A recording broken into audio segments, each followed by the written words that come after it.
Welcome back. आज के इस ट्यूटोरियल में हम माइक्रोसॉफ्ट एक्सेल में सर्च बॉक्स किस तरह से बनाया जाता है ये कवर करेंगे। जैसे कि आप देख रहे हैं यहाँ पर मेरे पास जो है एक रिपोर्ट है, सेल्स रिपोर्ट।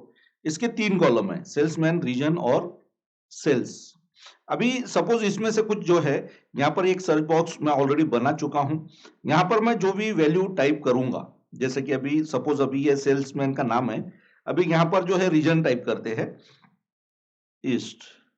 तो ये जो भी यहाँ पर टाइप होगा वो ये रिपोर्ट में से वो हाईलाइट होगा।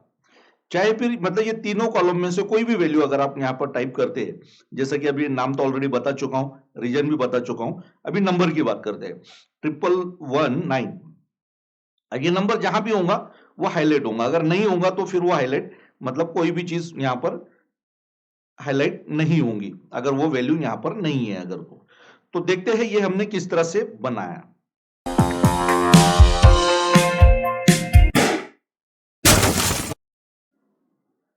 हाँ, एक ये एक्सेल शीट में जो है ये एक सेल्स रिपोर्ट है। इसमें 3 कॉलम है, सेल्समैन, रीजन और ये मंथ है। जो मंथ का सेल है ये वो मंथ का यहाँ पर इंडिकेट किया गया है और ये उसके हेडर में, और ये कुछ इस तरह से ये डेटा सेट है। अभी हमको करना ये है कि ये बॉक्स में यहाँ पर इसका सर्च बॉक्स हमको बनवाना है ये सेल के अंदर में। तो सबसे पहले हम थोड़ा सा कुछ फॉर्मेटिंग कर लेंगे, यहाँ पर पहले सर्च लिख लेंगे, राइट। उसके बाद ये कुछ इस तरह से होना चाहिए, तो यहाँ पर फॉर्मेट पेंटर यूज कर लेंगे। उसके बाद जहां पर हम ये वैल्यू टाइप करेंगे, क्या सर्च करना है, उसको कुछ इस तरह से कर लेंगे, राइट। उसके बाद अभी करना ये है कि ये पूरे डेटा सेट को सिलेक्ट कर लेना है, राइट। 3 कॉलम है इसमें, सी, डी और ई। हेडर छोड़कर बाकी के पूरे कॉलम यहां पर सिलेक्ट कर लेना है। ये होने के बाद आपको होम टैब में स्टाइल ग्रुप में कंडीशनल फॉर्मेटिंग का ऑप्शन मिलता है, इस पर आपको क्लिक करना है। इसमें लास्ट में से मतलब नीचे से 3rd नंबर का ऑप्शन है न्यू रूल, उस पर आपको क्लिक करना है, राइट। इसके अंदर में यहां पर आपको बहुत सारे रूल मिलेंगे। सिलेक्ट रूल टाइप मतलब कुछ इस तरह से, format all cell based on their values, format only cell that contain, format only top or bottom rank value. उसके बाद है format only values that are above or below average, format only unique or duplicate value, और last वाला है use a formula to determine which cell to format. तो इसके अंदर हम क्या करेंगे, ये लास्ट वाला जो रूल है इसको सिलेक्ट कर लेंगे, मतलब हमको यहां पर एक फॉर्मूला जो है टाइप करना है, इज इक्वल टू सर्च। यहां पर हम एक फॉर्मूला जो है टाइप करेंगे, search bracket open, bracket open. अभी यहां पर हमको कौन सी वैल्यू लेना है, कौन सा सेल लेना है जहां पर हम जो है वैल्यू टाइप करेंगे, राइट। और ये फ्रीज रहेगा, मतलब अगर हम जो है F4 करते हैं तो वो वैल्यू को, वो जो सिलेक्शन होता है वो फ्रीज हो जाता है, मतलब वो हिलता नहीं, मूव नहीं होता, जैसे जैसे अगर हम ड्रैग वगैरह करते हैं। उसके बाद अभी हमको करना ये है, ये सेल हमने यहां पर सिलेक्ट कर लिया। उसके बाद हमको ये जो डेटा सेट है इसमें की फर्स्ट जो कॉलम है, मतलब जो फर्स्ट रो है, ये तीनों को लेना है। मतलब कि सबसे पहले हम यहां पर लेंगे सी, C5, राइट,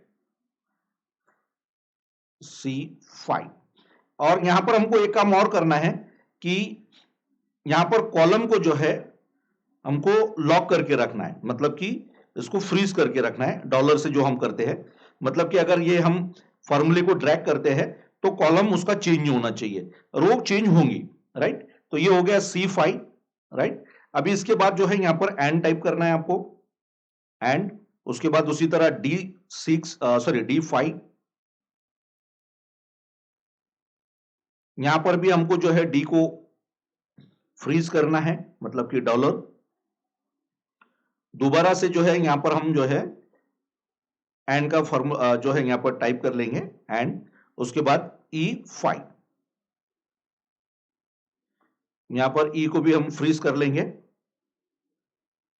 अभी ये हमारा फॉर्मूला पूरा हो चुका है, ब्रैकेट को यहां हम क्लोज कर देंगे। अभी हम जाएंगे फॉर्मेट में। अभी ये देख लीजिए प्रीव्यू में यहाँ पे नो फॉर्मेट सेट, मतलब अभी तक हमने सेट नहीं किया, इसलिए कुछ इस तरह से दिखा रहा है। अभी यहाँ पर हम फॉर्मेट पर क्लिक करेंगे। अभी क्या फॉर्मेट करना है हमको, फिल। कौन सा कलर फिल करना है, येलो कलर करेंगे, डार्क येलो। उसके बाद में फॉन्ट कौन सा कलर होना चाहिए, जो भी हमारा सिलेक्शन जो वैल्यू रहेगा, जो सर्च वैल्यू रहेगा, वो जो है उसका फॉन्ट कलर व्हाइट होगा, राइट। उसके बाद इसको ओके को प्रेस करना है। अब ये देख लीजिए यहाँ पर प्रीव्यू दे रहा है, मतलब जो सर्च रिजल्ट होगा वो कुछ इस तरह से दिखेगा। ओके प्रेस करना है। अभी देख लीजिए यहाँ पर वैल्यू ब्लैंक है, इसलिए पूरा जो डेटा सेट है ये जो हमने फॉर्मेट किया है कुछ इस तरह से हो गया है, राइट। अभी यहाँ पर जो है कोई भी वैल्यू तीनों कॉलम में से जो भी आप यहाँ पर टाइप करेंगे, सिर्फ उतनी वैल्यू जो है वहां पर उतने रोज जो है सिलेक्ट होंगे। तो स्टार्ट करते हैं सबसे पहले, मतलब सेल्समैन के नाम से। तो यहां पर हम मनोज टाइप करेंगे, इंटर प्रेस करेंगे, तो जो भी वैल्यूज मनोज है, जो जो वैल्यूज में रो में, वो सभी यहां पर सिलेक्ट हो गई है, देख लीजिए, राइट। तो ये हो गया सेल्समैन का नाम। अभी हम ऐसा करते हैं, रीजन से करते हैं सर्च, मतलब कि अगर हम रीजन टाइप करते हैं कोई भी एक, तो सिर्फ वो रीजन यहां पर जो है सिलेक्ट होगा, ये देख लीजिए।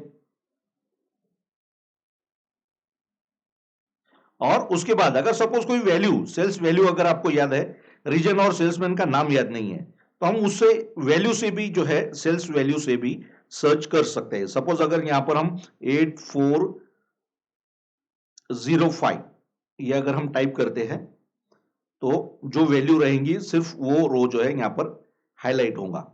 सपोज इन केस अगर हमने यहां पर जो टाइप किया वो अगर इसमें नहीं है तो क्या होगा, वो भी देख लेते हैं।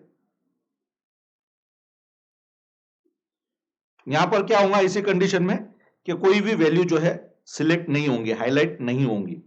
तो इस तरह से आप जो है माइक्रोसॉफ्ट एक्सेल में सर्च बॉक्स बना सकते हैं। Subscribe to Mark's Excel India and like this tutorial and share with your friends. Thanks for watching.